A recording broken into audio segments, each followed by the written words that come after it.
રાજ્યના આરોગ્ય મંત્રી પ્રફુલ્લ પાનસેરિયાએ કર્યું મતદાન। વોર્ડ નંબર 2 માં પરિવારો સાથે મતદાન કર્યું। મનપાની 120 બેઠકો માટે યોજાઈ રહી છે ચૂંટણી। મંત્રી પ્રફુલ્લ પાનસેરિયાએ મતદારોને મતદાન કરવા અપીલ કરી।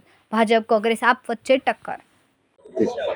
હું મતદાન કરી આવ્યો છું, તમે બાકી હોય તો કરી આવો। સમગ્ર ગુજરાતના પરિવારજનોને હું વિનંતી કરું છું કે આ લોકશાહી પર્વને એક પર્વ તરીકે ઉજવી ગુજરાતની શાંતિ પ્રિય પ્રાંતને શાંતિ પ્રિય રાખવા માટે પણ તમારે લોકશાહીનો ઉપયોગ કરવો જોઈએ। એ લોકશાહીના મતાધિકારનો ઉપયોગ કરવો જોઈએ।